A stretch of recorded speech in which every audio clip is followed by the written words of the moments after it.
Tá sofrendo aí na academia para ficar sarado, hein? Malhar certinho é muito importante, né, para definir o corpo, mas você tem que ficar de olho também na alimentação. O que você come antes e depois do treino faz toda a diferença. Nós vamos falar agora com a repórter Fabiana Almeida. Um bom dia para você, Fabiana. Bom dia, Elisângela. A dieta é fundamental, principalmente para quem quer ganhar massa muscular. Quem vai dar todas as dicas para a gente é a Renata Rodrigues, nutricionista.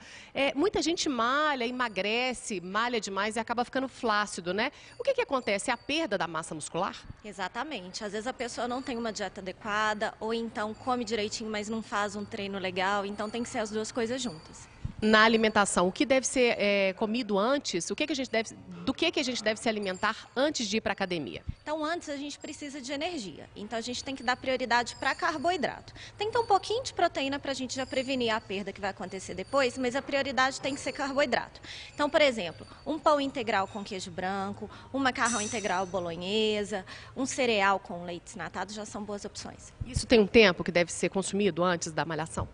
Mais ou menos de meia hora a uma hora antes do treino. E o que deve ser evitado antes dos exercícios? A gente tem que evitar qualquer alimento fonte de gordura. Por quê? Porque a gordura não é a energia que a gente precisa agora, né? Fora que, se a gente comer muito alimento gorduroso, a gente pode ter uma certa indisposição estomacal e aí prejudicar até o seu treinamento, né? O seu rendimento. Depois do treinamento, o que deve ser alimentado? Qual que é o tipo de alimento consumido? Depois do treino, aí já é o contrário. A gente tem que dar prioridade para a proteína, porque a gente tem que construir esse músculo que a gente lesou. E a gente precisa lesar esse músculo para ele poder crescer. Então a gente tem que comer bastante proteína e um pouquinho de carboidrato para repor a energia.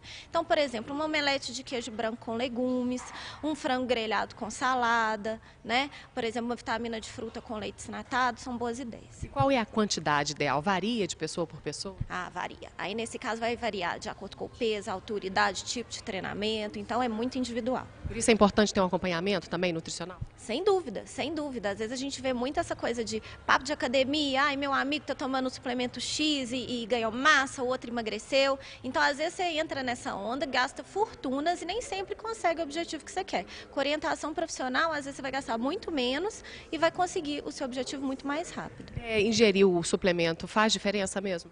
Faz. Dependendo do objetivo da pessoa, faz diferença sim, mas tem que ter sempre acompanhamento profissional. E depois dos exercícios, muita gente fica sem se alimentar. É fundamental comer alguma coisa depois? Tem que comer antes, durante, depois, fracionadamente ao longo do dia todo. Por quê? Pessoas que estão em tratamento para ganho de massa muscular têm que comer uma quantidade maior de alimentos. Então, o que acontece? Às vezes a gente não consegue dar esse tanto de alimento em poucas refeições. Então, comer um pouquinho do nutriente necessário várias vezes ao dia, aí é garantia de sucesso. Muito obrigada pela entrevista, Elisângela. Valeu as dicas, né? Ótimas dicas, né, Fabiana? Muito obrigada. Um ótimo dia para vocês.